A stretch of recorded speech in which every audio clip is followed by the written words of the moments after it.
And it's another episode of the Exit Philosophy Podcast as season 2 rolls on, and we're getting close to pitchers and catchers reporting.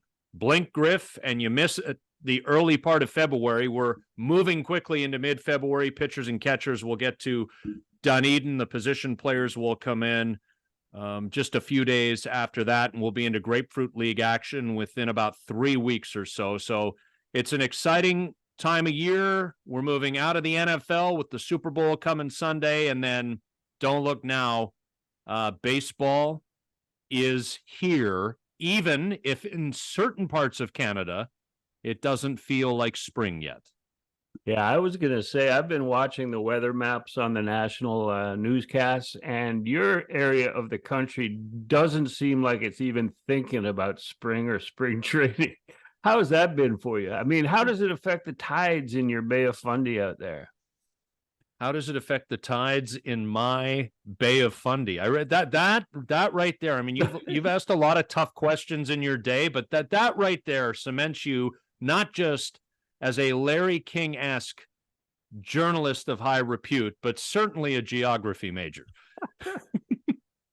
Yeah, the so Bay like of Fundy is shoveling for a week. Have you shoveled out?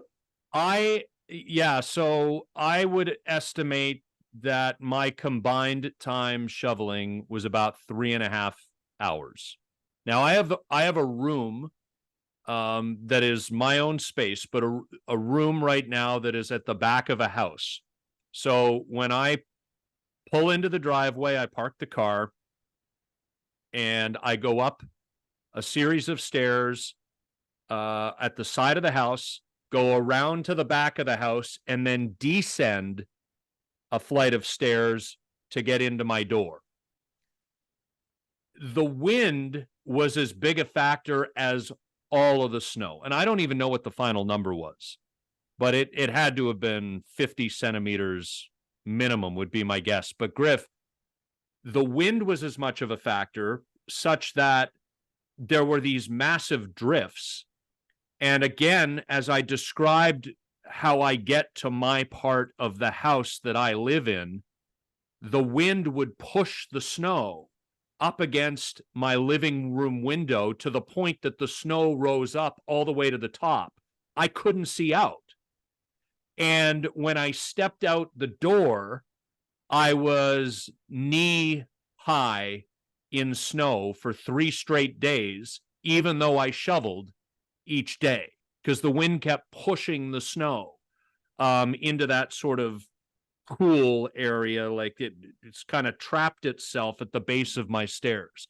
So it was absolutely incredible. It reminded me of a March 2008 snowstorm in Ottawa when I was living there, and I think we got about 50 centimeters at that time. But I don't really have any comparison other than that Ottawa snowstorm of about 16 years ago. This was quite something. Unbelievable. And it's worse in Cape Breton, further north and east of us, and it's barreling up, I think, on its way to Newfoundland now, if it hasn't hit there already. So it's wild. Thing is, it was this front that just sat over top of the province for 2.5 days. It wasn't one front after the other after the other. It just sat on top of the province and didn't move and just dumped snow with high winds. On a personal note, from 1978 with the Expos until 2022, when I left the Blue Jays, February 6th, today is around the time I would be packing my suitcases. The golf clubs would already be on the truck heading to Florida for spring training, and I would disappear, leave Debbie with the kids, and to shovel. And by the time I got back in April, Bob's your uncle. It was great. And so like this is the last 2 years where I've been home for spring training have been a rude awakening, and that's nothing compared to what you're talking about. I'm getting used to it, but yeah, for 40 years. I'm just picturing you, Mr. Romance, leaving for Florida a week before Valentine's Day and saying, honey, I got you something. Happy early Valentine's Day. Here's a shovel. Well, after my son Patrick, who's now 30, after he was born February 11th. So February 14th, Valentine's Day. So I always made sure that I left between his birthday, because you want to celebrate your son's birthday, and Valentine's Day. I would send flowers when I got to Florida. So it's all good. Very nice. Valentine's Day was a mail order thing, and my son's birthday was, I had to mark that by being home and then the fly out. So I always knew when it was time to go to Florida and when it was time to go to spring training and when baseball season was here. So it just, as we were talking here, it reminded me of a story of when I covered the Jays. It was one of the years, it was not the first year, so it was not 2013. I can't remember if it was 14 or 15, but somebody can check the schedule. It was the year that the Jays started the regular season in Tampa or St. Petersburg against the Rays. So it makes me want to say 2014. Anyway, we're in Montreal for the first of however many number of years it was that the Jays went to Montreal for those 2 preseason games. yeah, it sounds like I've got a flight. So again, the Grapefruit League ends. We fly up to Montreal for the 2 games, only to fly right back to begin the regular season in St. Petersburg. So sure enough, because Canada, it snows in Montreal as we're getting ready to leave to return to the Tampa Bay area.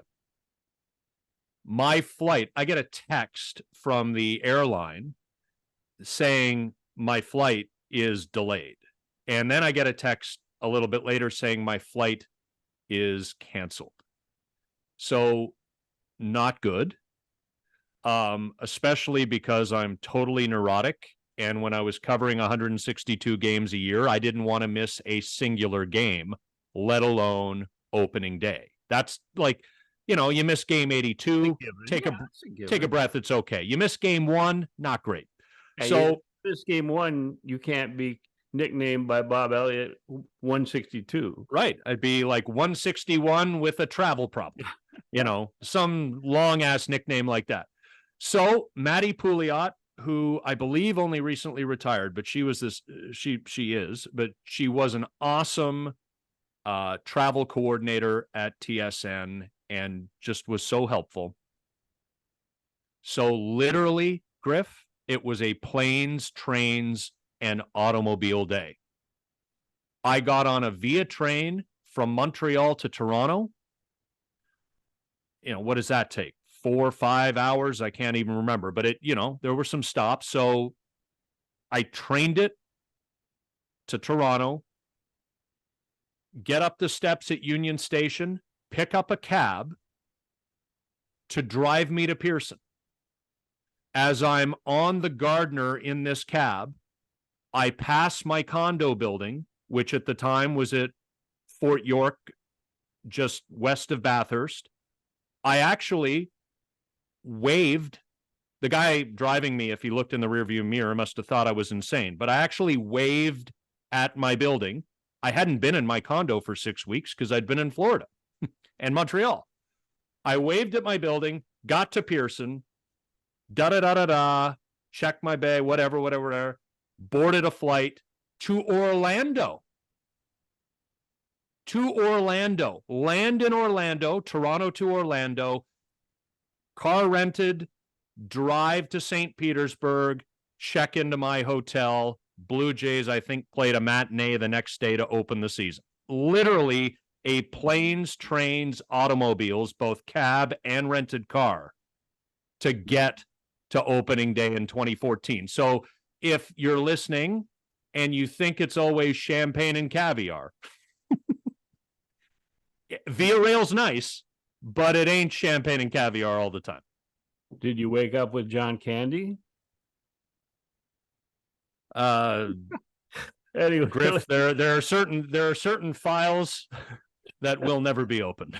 Let's get to baseball and spring training. And one thing that always signals to me the start of the baseball season is when St. Mary's, the Canadian Baseball Hall of Fame, announces their inductees for that year. And this morning, which we're recording on Tuesday, this morning, the Hall of Fame in St. Mary's sent out the release, and there were 6 new members. There was Russell Martin, Jimmy Key, Ashley Stevenson, who's the greatest modern woman baseball player in Canadian history.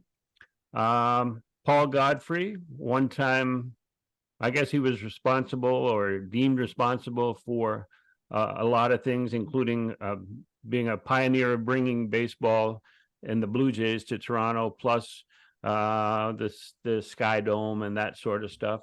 There's Howie Burney, who I knew when I arrived in Toronto, and he's one of the great amateur volunteer lifers, and that's what the Hall of Fame, Canadian Baseball Hall of Fame, is all about. And then Rod Haisler, who played for 14 Team Canadas over the course of his career, never played in the majors, but is deserving for what he's done for Canadian baseball and the program that is now run by Greg Hamilton. Congratulations to all of those inducted.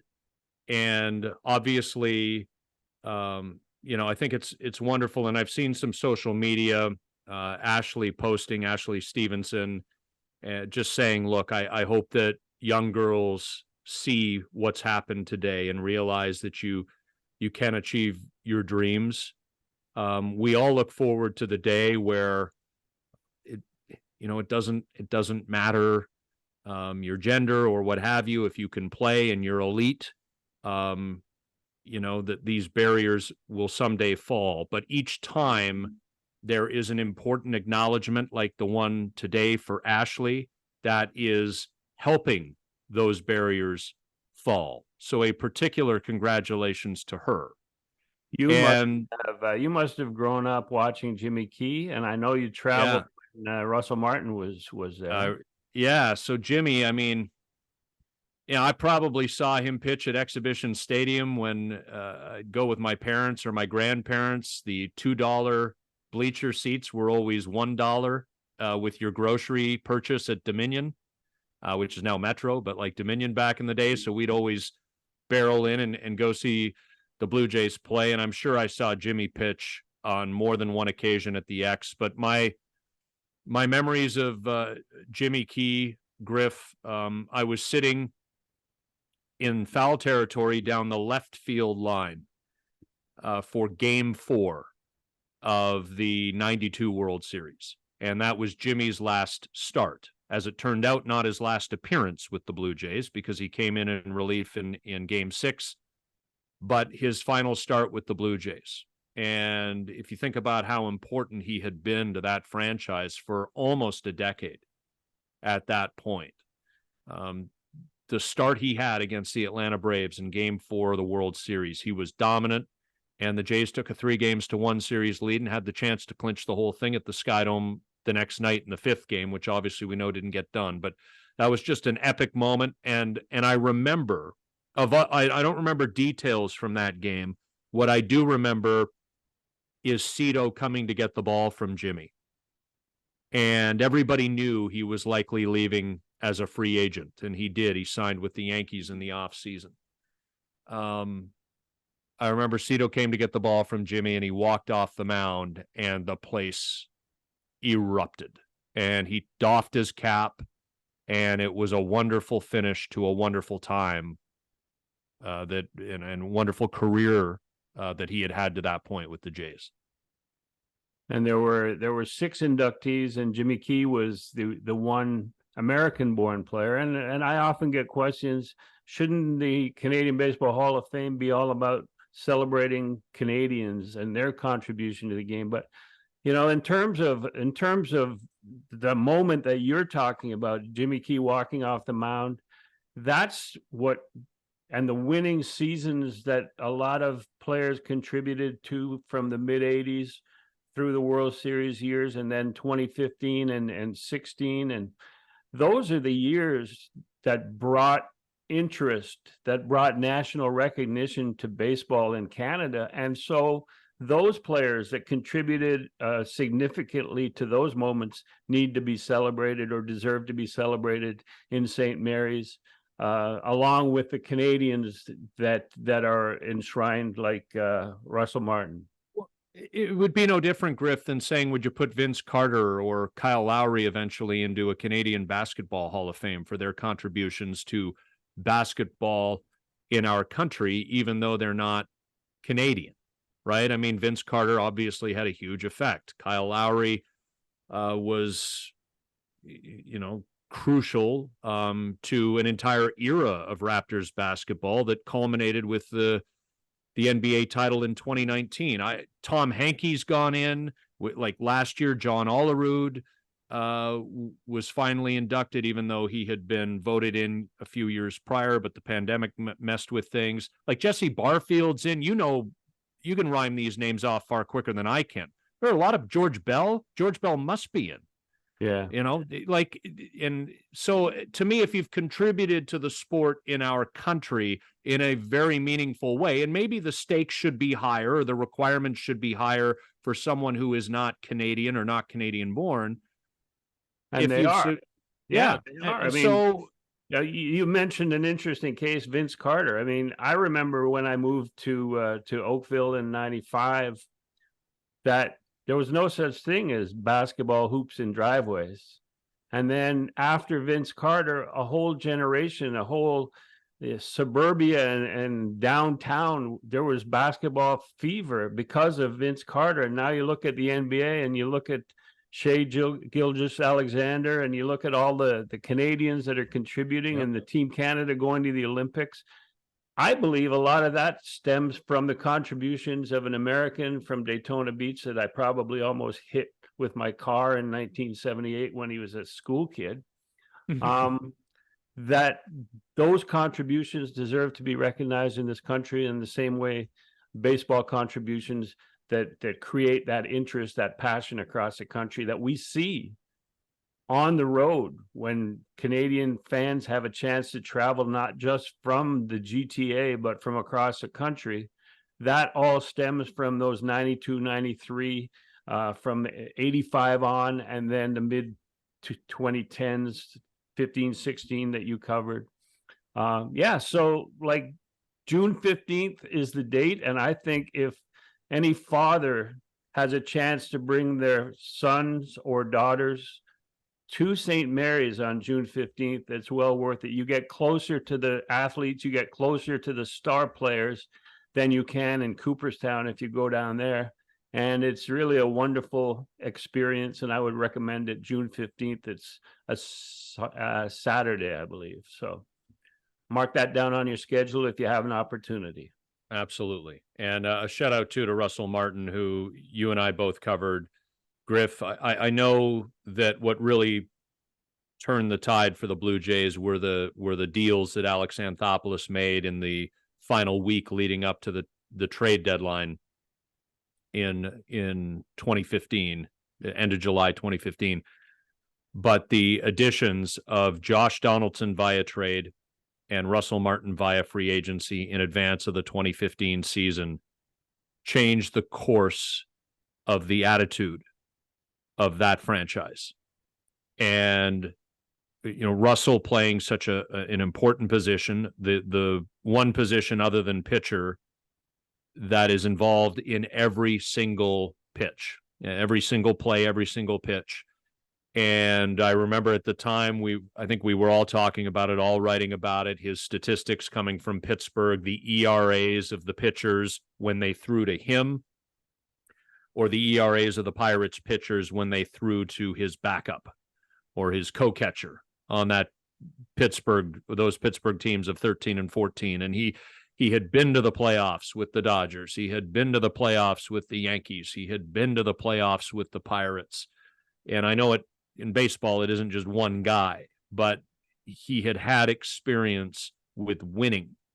and it was a crucial signing by the Blue Jays to get him in, and he was a huge contributor to the success that they had. To me, that last part is the most important, is the number of years in a row that he had been to the postseason with the Dodgers and two with the Yankees, two with the Pirates. Pirates hadn't finished above 500 since Barry Bonds left, and then they went to the playoffs twice in a row with Russell Martin behind the plate, and then he came to Toronto and with the Blue Jays. And it can't be a coincidence if a guy has a record coming to your team and then you go to the playoffs 2 years in a row. It can't be a coincidence. I remember talking to him at spring training, and his offense was suffering, his production. He wasn't swinging the bat that well.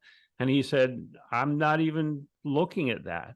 As you pointed out, I'm here to learn the pitchers, to learn my pitching staff. I've got a bunch of new guys that I need to know what they throw, what they think. And his locker was right there among the starting pitchers and on the pitcher's side. And that's what he focused on. And the offense came as the season went. But yeah, I mean, that was, to me, and you talk about Josh Donaldson and others, but nothing was more important than the signing of Russell Martin to creating a winner and to go into the postseason and almost to the World Series like they did. So you want to do this? Do you want to do the comparison between the Toronto Blue Jays lineup and the Baltimore Orioles lineup? Yeah, let's do that. Suddenly there's an obsession now with the Orioles. I mean, some of us, I just want to say that some of us were hot on the Orioles last summer. And some of us rode the Orioles right into the playoffs. Some of us may have even picked the Orioles to beat the Rangers, and we had to shut up our face when that didn't happen. So, but you know, everybody talking so high on the starting rotation. That's right. And now, and again, like I say this, when I used to do radio hits in the winter and people wanted to crap all over where the Blue Jays were, I would say, look, it doesn't look good right now, but it's not a finished product. We have to acknowledge that we're not even at spring training yet, let alone opening day, a month into the regular season, whatever the case may be. But we will, for the sake of discussion, work off of what we know right now, Griff. And this idea is yours, and it comes to mind in no small part because the Orioles just flexed and went and got Corbin Burnes from the Milwaukee Brewers. Now, he is potentially a rental because he's got 1 year of control this coming year before he hits free agency. He was the Cy Young Award winner in the National League with the Brewers a couple of seasons ago. But with the Orioles ownership changing here in the not too distant future, it is possible that maybe the new owners will open their wallets, unlike the Angelos family, and re-up him. But this is where we are right now. What we know is that the Baltimore Orioles now have a defined ace of their starting rotation. Yeah, and that's the icing on the cake in terms of where they stand in the American League East. I can't understand the number of people who are suggesting that the New York Yankees, off of what they've done in the offseason, should be considered the favorites in the AL East. I mean, you look at the Orioles and what they did last season, and the fact that their young players are only getting better. They have 8 players in their starting lineup that were drafted or signed and developed within the organization. 8 out of the 9 hitters in their lineup. And when you go to the bullpen, the bullpen is as long and deep as the Blue Jays bullpen, as far as I'm concerned. And the Blue Jays bullpen is one of the elite bullpens in the American League. And the Orioles, the way they've crafted it in the offseason, they're right there. And now you put Corbin Burnes at the front of the rotation. And I don't know how you can put the Yankees ahead of them. But let's go position by position.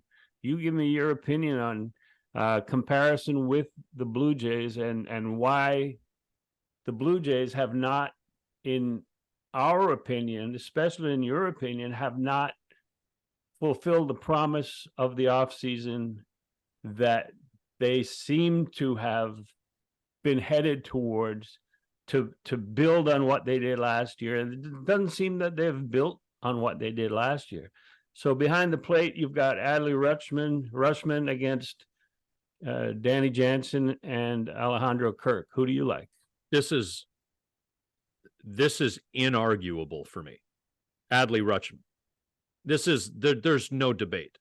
Adley Rutschman is, of those three players, and I just want to be clear. I mean, I'll say otherwise if I feel strongly enough about it. When I pick somebody clearly, it does not diminish the other guy, or in this case, the other two that I'm not picking. But Adley Rutschman is the catcher I would pick out of anybody in baseball right now, Griff, if I was building a team and projecting forward. He is still a very young player and a fantastic, excellent catcher, but also a fantastic hitter from both sides of the plate. Adley Rutschman, no questions asked. So are you saying you would pick him behind the plate or just in general? Well, if I'm building a team and I'm identifying he'd be your catcher. You'd be my catcher. Okay. At first base, the Orioles discovered Ryan O'Hearn, who was a cast-off and had a terrific year last year, and has, I think, forced Ryan Mountcastle to be the DH heading into the season. Ryan O'Hearn against Vlad. Who would you take? Are you doing yours after, or I'm doing mine very subtly at the same time. You go first. Okay, I see. All right, I'm here playing checkers and you're playing chess. I like this. 3 dimensions. Okay, all right. So this is a psyop here. Now you're talking in layers. There's an onion over here. I'm just blathering. Okay, I got it. Okay, we got to peel it back. Look, I'm gonna take Vlad, because I will remain enamored for a little while longer with that 2021 season where he hit 48 home runs, was runner-up MVP to Shohei Ohtani, and was getting some legitimate argument for being the most valuable player that year. I know that based on the standard he set that season and the expectations and the hype surrounding Vlad, from the time that he broke into really from the time that he signed as a 16-year-old in 2015, but especially from the time he broke into the big leagues, the last couple of years have not been great. But the potential is there, and we've seen it. And he still rocks exit velocity. He is a beloved figure of exit philosophy. I am not turning my back, with due respect to Ryan O'Hearn. I am not turning my back on Vladimir Guerrero Jr. for Ryan O'Hearn. Yeah, I'll go with you. I'll go definitely with Vlad. I mean, what he's done, and it's getting old to say he's still young, but the fact that he's a month younger than Davis Schneider, to me, stands out because of what he's done. While everyone's praising Davis Schneider for his 100 at-bats that he had in 2023, Vlad has been doing this since 2019, and you're going to have your ups and downs. And when you accumulate the numbers, he matches up with some of the all-time greats at the same age. And I'm not going to give up. Plus, defensively, he's turned himself into what maybe wasn't a deserved Gold Glove 2 years ago, but he's still a really good defensive first baseman, which is what nobody expected that, and he's become that. And congratulations to him. But there's no way that Ryan O'Hearn is going to come close to what Vlad offers. Second base, they have a kid, Jordan Westberg, who was a first-round pick for them in, I think, 2020. And I'm just saying that the Blue Jays have a mixture of Isaiah Kiner-Falefa, Kevin Biggio, and Davis Schneider. Who would you take? And you're just not going to throw Santiago Espinal's name in there, Griff? No, he's a super sub wherever he ends up. Okay. I mean, he bulked up and everything for you a year ago, and yeah. Well, I think going to the All-Star game went to his head. No, are you kidding? You think that's no? He just has sort of reverted. So. I think, yeah. So he's not that player, but he's a good player coming off the bench. His bat picked up a little near the end of last season, but I wouldn't say that he's going to have the most reps at second base of any Blue Jays this year, which is why he's not in this comparison. It might be Okay. Kevin, Isaiah. So, Schneider. so I feel like this is not an apples to apples or oranges to oranges comparison here, unless you want to stack Westberg with Schneider, because I think we know what we've got with IKF, and I think we know what we've got with Cavan Biggio. And I just want to put it out there. I like Cavan. I think there's a function for him. I think when he gets settled into the right role, he's a guy who obviously has a keen eye when he's at the plate. Sometimes I do think, as a bit of a digression, that having a good eye is also not taking so many good third strikes. Like, part of having a good eye doesn't just mean you leave your bat on your shoulders for every close pitch. Like, sometimes having a good eye means fouling a pitch off with 2 strikes. Like, I think that can go both ways. Yeah, let me just, before you continue, I think the minor league players that are coming to the major leagues, and we saw 4 or 5 of them for the Blue Jays in the second half last season, I think they have a better idea of the strike zone because they're dealing with robo-ump a lot of the time. So they have a keener eye for the strike zone. And when they take a pitch, if they've got a great batting eye, then it's a ball. But you're talking about Cavan Biggio and Vlad, and sometimes you look at a replay of the strike call, and you got that little box, and it's like 3 inches, 4 inches off. Are you going to criticize a guy for taking that pitch when it was a ball? No, that's not what I'm talking on strikes. But that's the difference between having a great eye in the minor leagues and having a great eye in the major leagues, because in the majors, umpires have their little strike zone foibles, and sometimes you get victimized by it.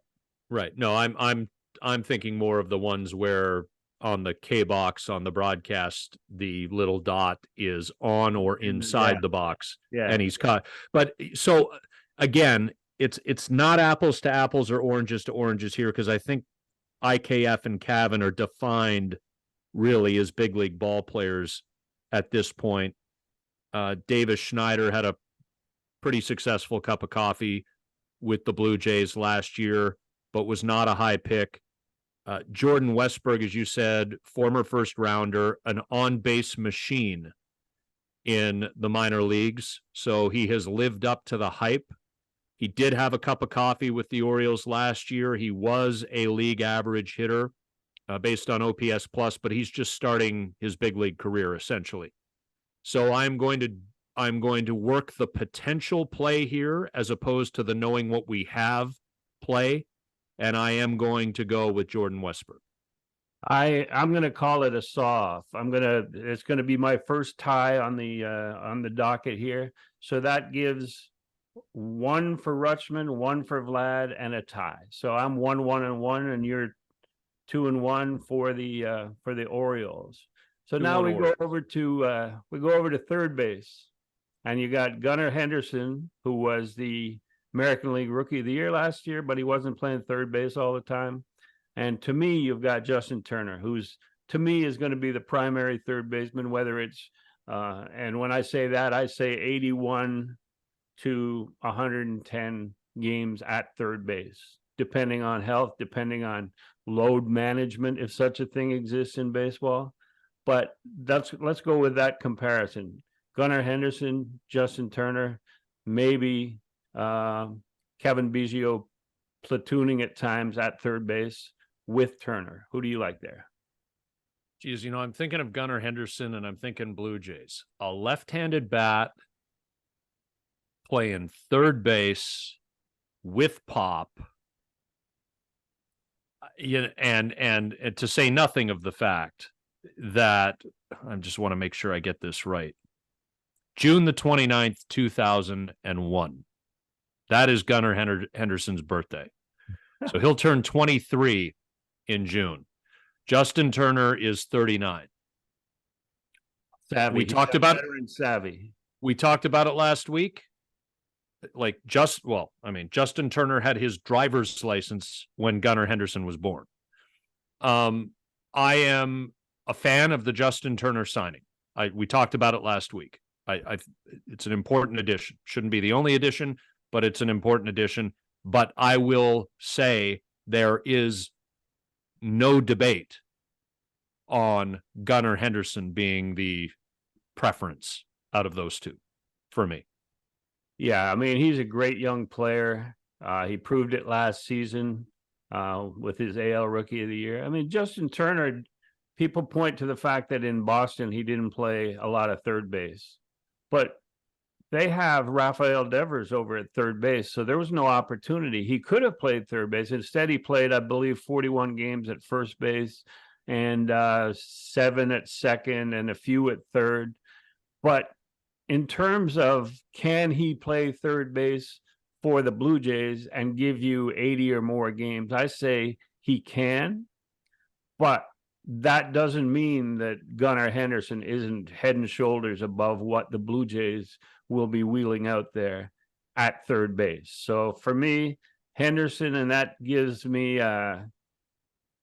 2-1-1, and you're a 3-1 for the Orioles. Is that correct? And just to be clear, you're not saying literally wheeling out there.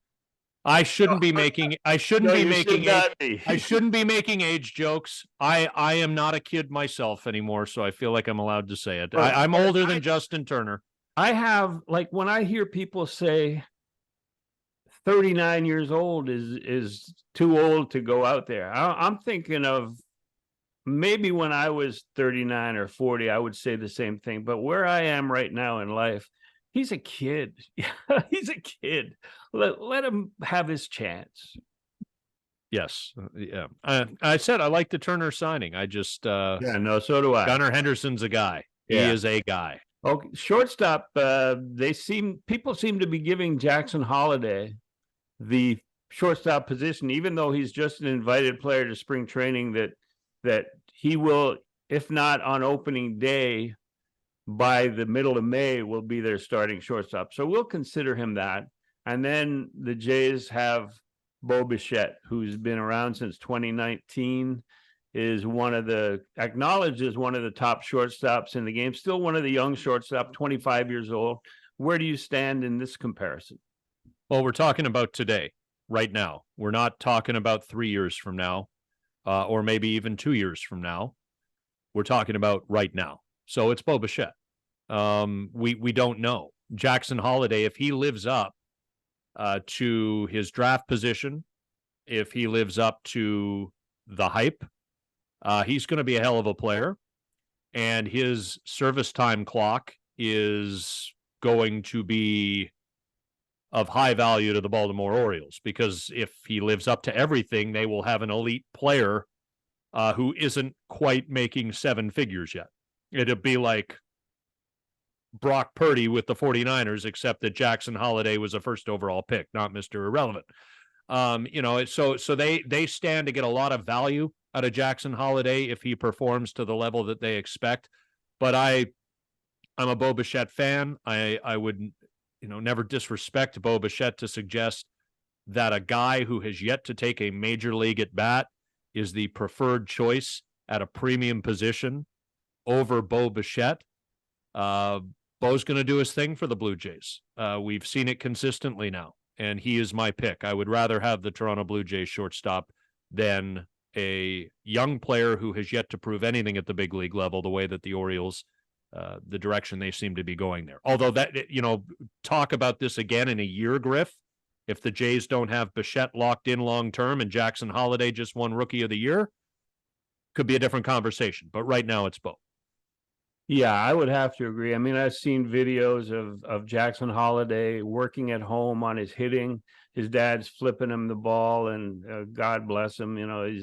He's the future. He's the future of shortstop. But the present of shortstop, I think Bo Bichette is underrated, undervalued in comparison around Major League Baseball. I think he should be higher on any list of shortstops than he is. I would bat Bo fourth all season behind Vlad, because Vlad needs more protection than Bo does, and then find a 5 to 9 in the bottom after Bo and find someone to hit second. Or maybe even no, you can't move Springer down. We'll get to Springer in a minute. But there's no question with Bo's improved defense from last season, with his ability to hit with 2 strikes, hit behind the runner, drive the ball for extra bases. He's the guy right now. And so I think that puts me at 3-2-1. No. I'm at 3-2. 3 Orioles, 2 Blue Jays. So you must be at 2-2-1. 2-2-1. Yeah.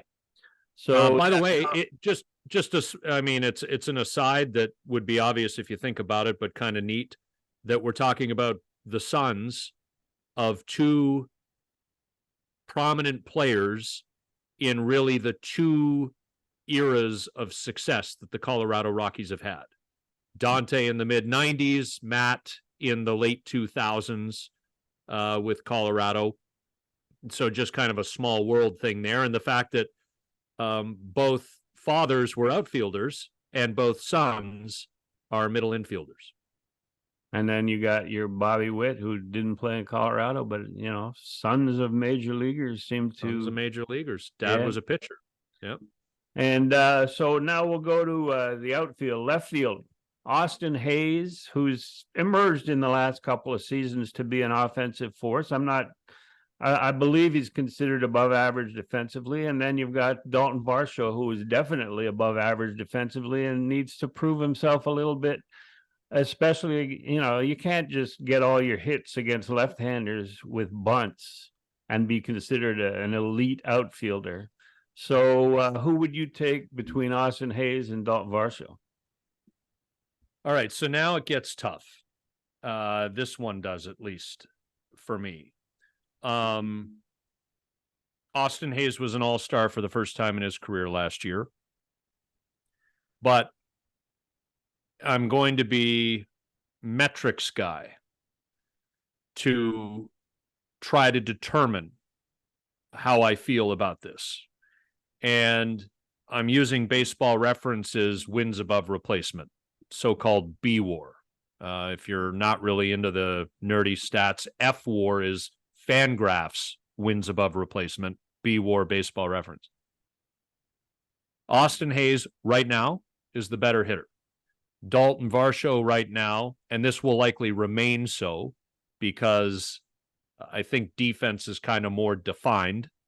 Offense can fluctuate. Dalton Varsho is the far better defender. What stands out to me, Austin Hayes, as I said, was an all-star. Dalton Varsho, according to Baseball Reference, was worth 3.9 wins to the Blue Jays last year, wins above replacement. Austin Hayes was worth 2.5 wins above replacement to Baltimore. So in the absence of being a guy with encyclopedic, if that's even a word in this day and age, maybe in the absence of being a guy without Wikipedia-ic knowledge of Austin Hayes, I'm going to lean Dalton Varsho here. And I don't know why, Griff. Maybe I found the fountain of optimism. But Dalton Varsho is still a young enough player by age, in my view, that there can be evolution offensively with him.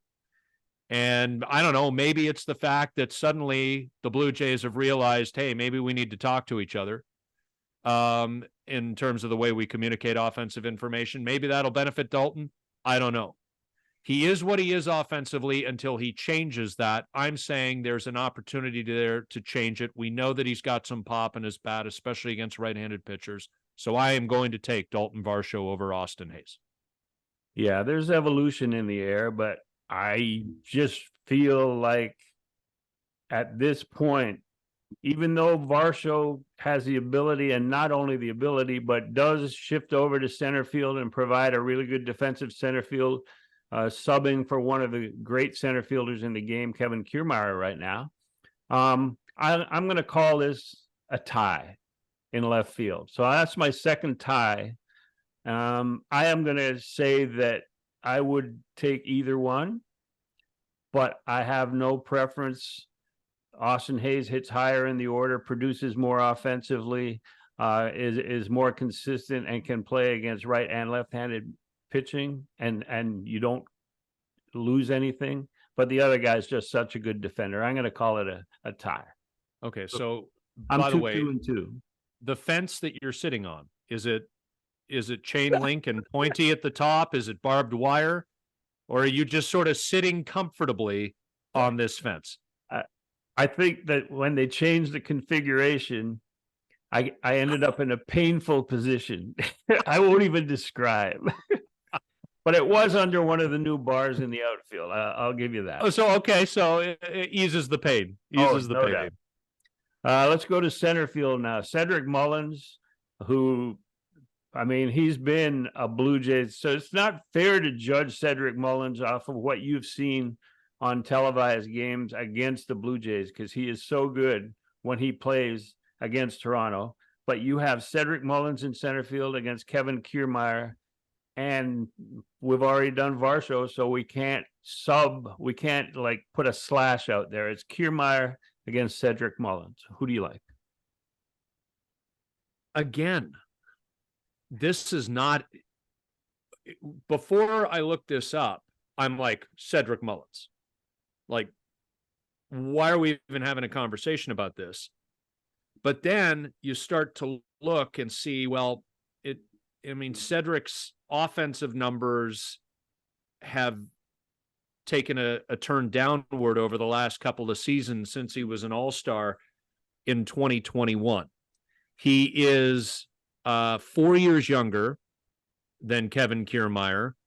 He still has a couple of years of control remaining before he becomes a free agent. He can, we know Kiermaier can burn it too, but Cedric Mullins has speed, left-handed bat like Kiermaier. I cannot, Griff, mock you for sitting on the fence and then go with a tie on my very next selection. So I'm not going to do that. I was expecting that. I was getting here to but to be clear, by a 50.1 to 49.9 margin, I am going to take Cedric Mullins. I'm going to go with the guy who's slightly younger. I'm going to go with a player who I think defense holds up. Kevin Kiermaier can steal you a base. There's no question about that. But to me, Mullins is just a natural burner. There is not a wide chasm. I'm underlining that between Mullins and Kiermaier for me. But I just think if I'm looking ahead and I'm thinking who's more likely, this is not a guarantee, but who's more likely to be more durable, who's more likely to have a longer road in front of him, it's Cedric Mullins, and that's why I'm leaning just ever so slightly in that direction. Kiermaier to me can steal a bag. Cedric Mullins is a threat to steal a bag at all times, and that's a weapon offensively, as in my book, is the threat to steal. And Kiermaier will steal a base in a right situation, given the right jump. But it's not like surprising. But when Mullins is on, you need to pay attention. And to me, that's an advantage, even though both are burners. In terms of youth, 4 years to me isn't all that much of a difference in age. But when the Blue Jays signed Kevin Kiermaier last season, it was, in all media accounts, it was as a fourth outfielder. And he outperformed that coming off surgery as he did. And then he re-signed, which surprised everyone again. But the expectation of 130 games might be about right. Cedric Mullins has been injured now and then, but I think I would rather have Cedric Mullins out there. So he gets my nod and gives me 3, 2, and 2. 3 for the Orioles, 2 for the Jays, 2 Sauce. What do you got? I We've think done 7, right? yeah. So 4-3 Orioles, because I've got Vlad, Bo, and Varsho. So those are my 3.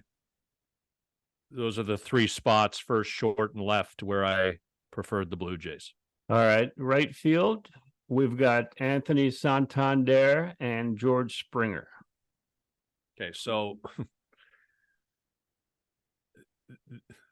this is where I make a declaration that I just don't know what is a reasonable expectation with regard to George Springer going forward.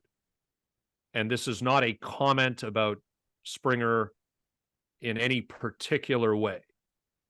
But as I've said to you before, Griff, and I think you did agree, and I've run this by some other people, and when I say this, I want to repeat, this is not hindsight, and I am not questioning the 6-year contract the Blue Jays gave Springer. It was the right move at the time, which means it's the right move today. But that's the sort of deal. When you bring a free agent in with a high profile and a really successful resume behind him at that age, you need, as a team, for that contract to result in ultimate, if not ultimate, close to ultimate team success in the first half of the deal. And George was healthier last year for the Blue Jays than he was in either of his first 2 years playing in Toronto, but he was not as productive. And I don't know what to reasonably expect from George Springer offensively now that he's getting into his mid-30s. And so Anthony Santander is a guy who's got some pop. He is a guy who swings from both sides of the plate. And if I were picking a team right now, I would choose Anthony Santander over George Springer. I just would. And if you look at Santander's home run totals, he hit 20 in 2019, but last year 28, the year before that 33. And that was in his age 27 and 28 seasons. So he's in the prime of his pop. And I just think he's kind of in that sweet spot. Again, switch hitter. I just go with Santander. You can make an argument for Springer, and I'll listen to it and let you sway me if I'm persuaded, Griff. But I can't think of one. Well, there's an argument to be made that Springer's value off the field and in the clubhouse is a veteran presence. I mean, if you walk through that clubhouse before a game, and when I was working with the Jays, I would go in there early and see the influence and see what was going on. And I think that George Springer has a sublime influence inside that clubhouse with the younger players, and even with the veteran players that come from another team and are looking for someone to gravitate to, and it can't be a Vlad or it can't be a Bo because they're young and homegrown. I think he's got that presence, but he doesn't stay on the field enough for me. I would talk to George Springer at spring training and say, George, we're going to have to, your time as a leadoff hitter for a championship team is done. 2017, we got nobody here banging the drum for you. That's a bad reference to 2017. I'm sorry. But whoa. You want to throw his leadoff career in the trash? All those numbers still stand. That's another bad analogy. Jeez. Yeah, right. Absolutely. Well, we're done with those references. But I would tell him at spring training that your leadoff career is done. In fact, I would adjust the lineup, and here's just a thought going into spring training. I would bat Vlad second, Bo third to protect him. Like I said, if it was third or fourth, move Springer out of first, have Turner bat fourth, Springer bat fifth, find somebody to bat leadoff, whether it's Kiermaier or Varsho or somebody that provides some leadoff ability to reach base and not clog the bases. But I would go 2, 3, 4 and have Springer fifth, and then maybe your catcher, whoever's in the game, catching sixth, and then go from there. But that being said, Santander to me is a more solid player at this time of his career. More solid offensively, more consistent, and the ability to switch hits. So I'm going to go with Santander in that situation, which makes me 4-2-2 for the Orioles. I just want Dalton Varsho to lead off for a week so we can have that conversation, because that on base percentage, there will be people pouring petroleum over their heads and lighting themselves on fire if that happens. You're the one who said that he's young enough that he has a chance to add some weapons and to develop as a hitter. Okay, so as long as it doesn't happen in April, if he has evolved by August, maybe there's a possibility. Okay, all right. So you see at spring training who can hit up there, Maybe it's Cavan. Who knows? So I'm 6'3". Kiner Falefa. It could be, sure. Yeah. But it's not George Springer. If you're going to win a championship, if you're going to make a wild card again, it's not George Springer batting leadoff for you.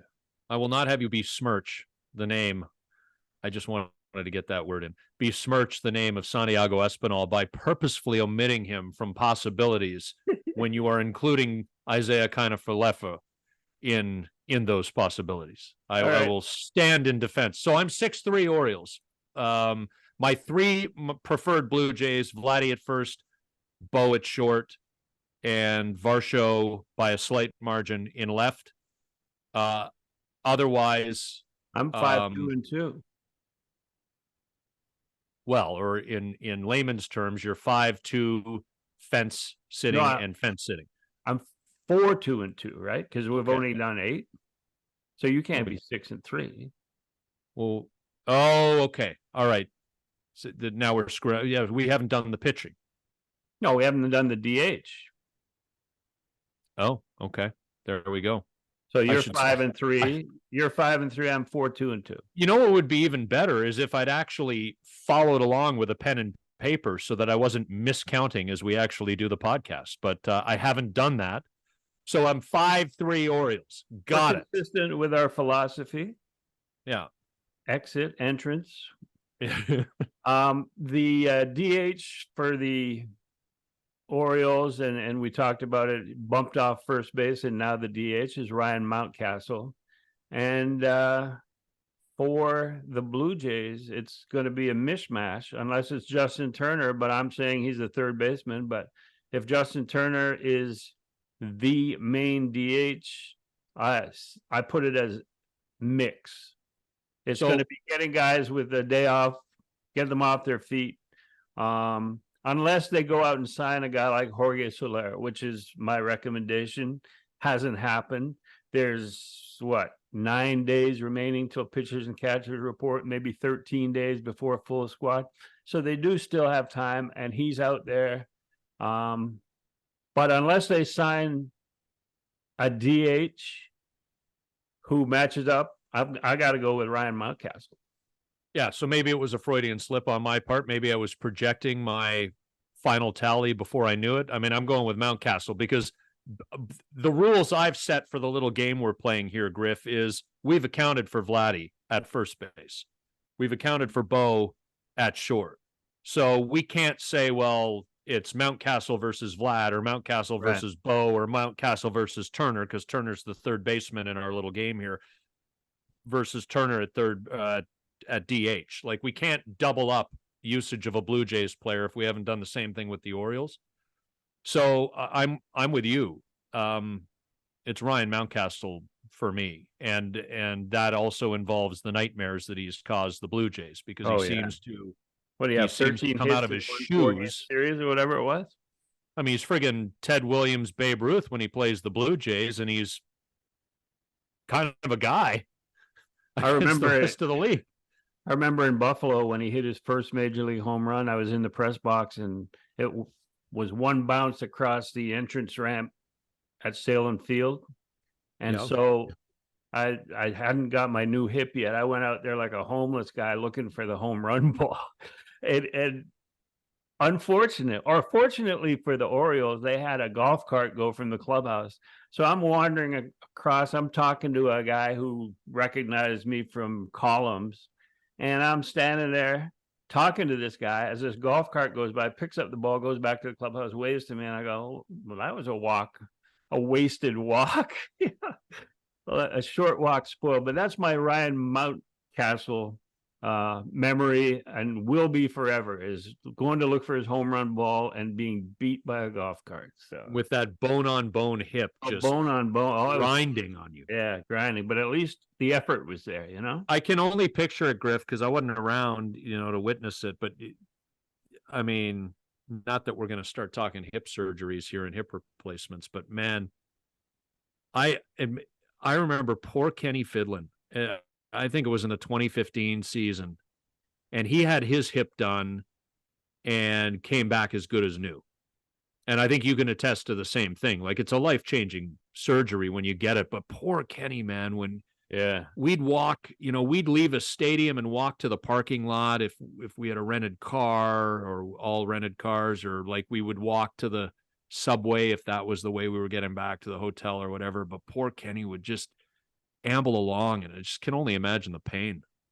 Yeah, it was that full season, that full summer at Buffalo, and every walk to the stadium seemed to be uphill. Whether I was walking from the Marriott down near the water to Salem Field, or there was a Embassy Suites where we stayed at later, and even though the walk to the ballpark was downhill, to get back at night was uphill, and with one good hip. Well, the good thing was that nobody in Buffalo with pitch black at night after a game would bother me, because they thought, like, this guy's just a homeless guy, He's a troublemaker. Yeah, which I was. I mean, until I got to the hotel, I was homeless. But yeah, so it doesn't look good in terms of a lineup. But it's funny how we talk about Vlad and Bo as the two Blue Jays we would take, and then at the same time there's a discussion of whether you would sign Vlad and Bo to long-term contracts. Will you try and lock them up? And we said in an earlier show on Exit Philosophy that we would lock both of them up, especially with the money that they sort of saved in the offseason by not getting Shohei Ohtani, and they showed that they were willing to spend. But if you don't lock those two guys up, if you let them go, you look over your shoulder to the minor leagues, to Buffalo and to New Hampshire, and who are you going to bring in to replace them? You can't go and create a championship team by renting players in free agency or trading for players. You need guys from your own system, and those two guys have done it since 2019. They were signed, developed, and made it to the majors, and made it successfully. And now fans are talking about, well, you can't pay him that much money. Vlad had a down season, so he's not worth it. Wait, if you are going to win and compete in modern Major League Baseball, you need homegrown players to lead the way. And those are the two guys that the Blue Jays need to sign long-term, lock them up, and lead the way. Otherwise, they're toast. Well, a couple thoughts on that, because as we sit here right now on the afternoon of Tuesday, February the 6th, Vladdy and the Jays are in an arbitration hearing, right? And they're about $1.8, $1.9 million apart in terms of the team. Something to Vladdy wants 19.9, and the Jays are offering like 18.05. I think 18.05. Right. And so those can be contentious, and barring news that hasn't come across anything we're looking at yet, it doesn't sound like they've come to some sort of arrangement on a multi-year deal to avoid this hearing the way that they were able to with Bo last year. So that'll be something to keep an eye on, Griff. And then with Bo, you've got Bobby Witt Jr., who is 3 or 4 years behind Bo in terms of service time, or is it maybe only 2 years?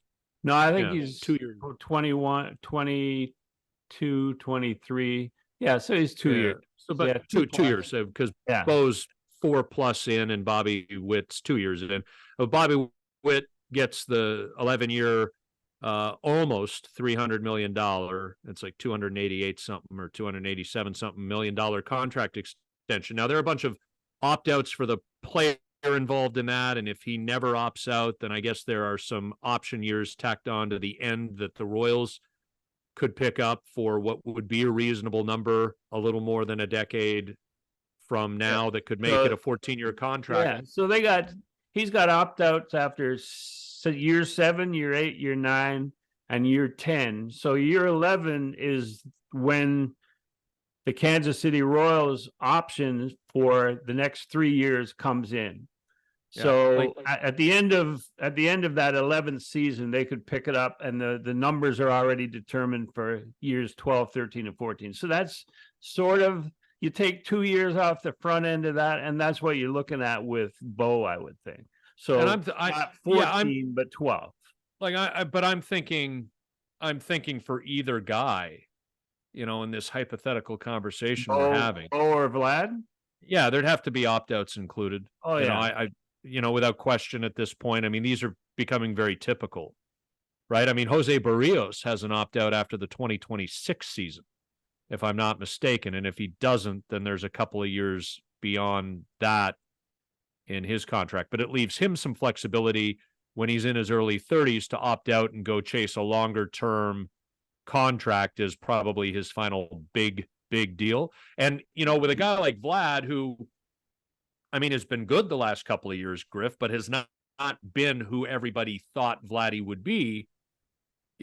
Could you get together on a long-term contract at a number that is more team friendly than what you would project, but it offers Vlad the opportunity 3 years from now to opt out, and maybe another opportunity 5 or 6 years from now when he's in his early 30s to opt out. And so there are some benchmarks and timelines in these deals. And I would think it would be the same thing for Bo, because these guys are going to want to try to cash in one more time if their careers take the path that they hope they do in their early 30s. What I don't feel is going to happen here, one way or the other, with these opt-ins, opt-outs, blah, blah, blah, blah, blah, is you're not going to get into a Detroit Tigers Javier Baez situation, where Baez did the 6-year, I think it was $140 million contract with the Tigers.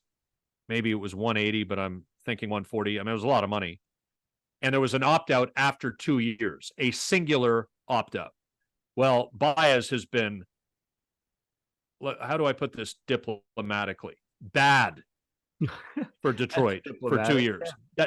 That is the diplomatic way to describe his performance. He just opted into the final 4 years. So you're AJ Hinch and you're the Tigers front office, and you're just praying he finds it again, right? Well, if you're going to compare Bo and Vlad in terms of length of contract, let's say 10 years, is that fair?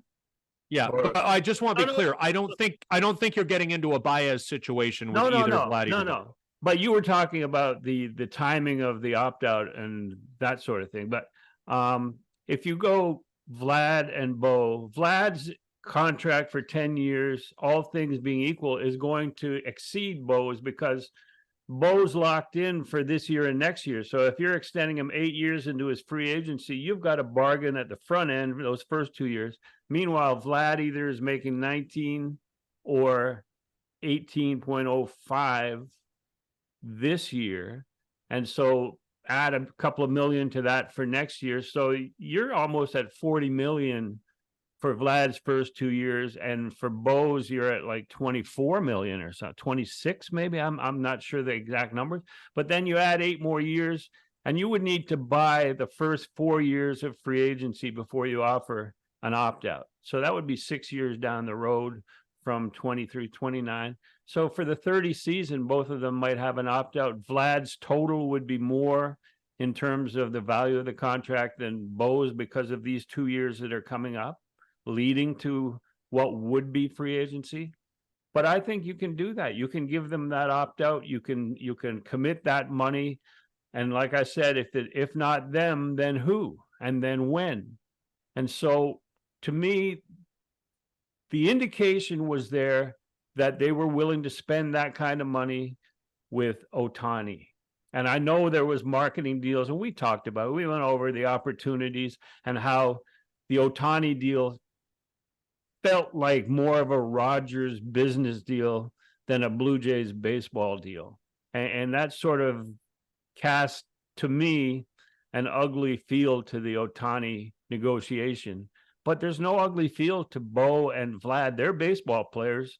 They're important to the franchise. They're important to the fan base. They're important to the country. And I would do that, and it still won't add up to $700 million that Ohtani got, even if they're deferring $68 million into perpetuity. I'm just thinking of Vladdy making $18.05 million for this year, which means he would have lost the arbitration hearing.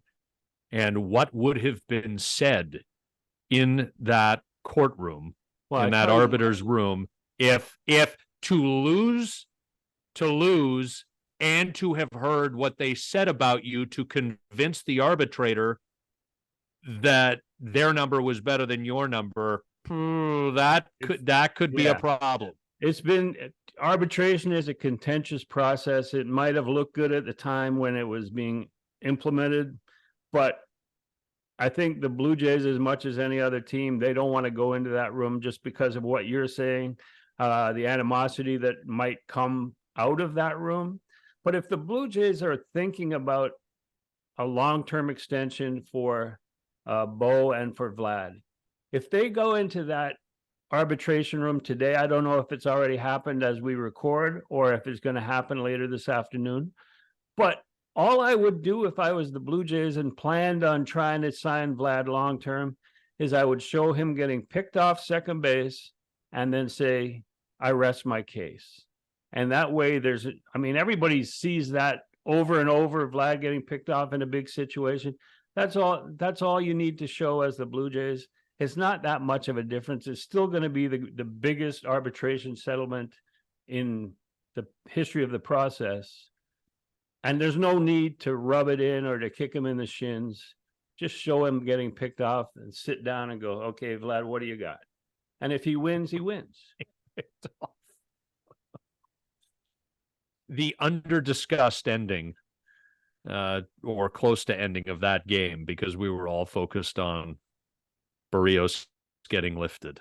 Yeah, the Vladdy getting picked off in the middle of that game two. Good God. Oh, gee, certainly. We don't have to go back to October, do we? Let's do our Super Bowl pick here before we cash out of this episode, and we'll stay on top of the Vladdy arbitration stuff and anything that comes of it, any fallout. But we got the Super Bowl this Sunday, my beloved 49ers. Now, we're going by the line today, Tuesday, February 6th, that we last looked at. I know that it started at 2 or 2.5. It moved down to 1 or 1.5, and now it's back. The 49ers favored by 2 points. So some sharp money went on the 49ers when that line dropped, which I find to be interesting because the line does not reflect the way the two teams appear to be trending. And the line has the better quarterback as the underdog, which is fascinating to me. So we're going to, I'm not betting on this game because I just don't bet, because it would be like morphine to any of the rest of us. I'd never stop. Addictive personality that way. So this is for fun from my end. I'll just state that clearly. But because it's for fun on my end, Griff, I am allowed to go with heart over whatever head is telling me. That would have been my guess, is that you were going with heart. Like, I mean, how big of a coward would I have to be, having just hit my 35th anniversary as a fan of the San Francisco 49ers, to bet against my team when I'm not even really betting? Like, I have to, and, if they were favored by 5 points, I'd take the Chiefs and the points and hope the Niners win by a field goal. I would do that. but it's a 2-point spread. So if I take the points here, I'm essentially begging for the Niners to win 27-26. So I'm gonna lay the points, and I am going to suggest that my team finds a way to get this done. And I just want to say, as bad as their defense has looked, and it has looked horseshit, this is also a team. Now, Kansas City's got a defense that is athletic, high IQ, different disguises, different things. So I understand that. But this is a 49ers team that took the Dallas Cowboys, the Philadelphia Eagles, the Jacksonville Jaguars, and others out to the woodshed on a consistent basis for the better part of the season. Now, it got ugly on Christmas night, and it has not been pretty since, and that's a problem. But what I'm hoping for any given Sunday is that the 49ers team that spent most of the year wiping the floor with opponents, doesn't mean they're going to wipe the floor with the Chiefs, because the Chiefs are good. But what I'm hoping for is the best version of 49er football on Sunday, and that they somehow pull this thing out. Well, I like to, during the regular season, all season, compare quarterbacks and usually go, all things being equal, spread under a field goal, usually go with the better quarterback, who I think is a better quarterback. And in this case, I mean, we all know that Mr. Irrelevant last pick of the draft, what year was it? 2022. Yeah, 2022. Last pick of Brock Purdy, great career at Iowa State. But game manager, and he hates being called a game manager, and the Niners hate when he's called a game manager, but there's been a lot of game managers that have won Super Bowls. But to me, this Kansas City Chiefs defense that they're putting out there on Sunday is the best defense that they've had, and they've won Super Bowls with worse defenses. And now you have the best quarterback, maybe in football, maybe in top 5 in history, and maybe ever. He has identified receivers and running backs out of the backfield who can actually hang on to the ball. I remember the first probably quarter of the season, first 4 or 5 games, that he was doinking balls right there off the hands of his receivers, and the weather hadn't even started to get cold yet. And so that cost the Chiefs early on in the season, and they've been identifying the right talent, the skill position players to exactly be there for them on Super Bowl Sunday. They have a better quarterback. They have the best defense that they've had in this run. And so getting 2 points seems like a gift, and that's what I'm going with. I understand. But your heart won't let you even concede that I might be right. I will be unrelenting, Griff, when the Niners win this game by 2 touchdowns. Right. I will be unrelenting. I will not let you sit on the fence. Like I did with the O's and the J's. In terms of, we'll wrap that up. So you're going Niners from the heart. I'm going Chiefs because of all the intelligent reasons and you're actually putting money on it. I'm hoping to, yes. Yeah. But before we shut it down, I had anyone has not heard the conversations that I've had on Griff's the Pitch.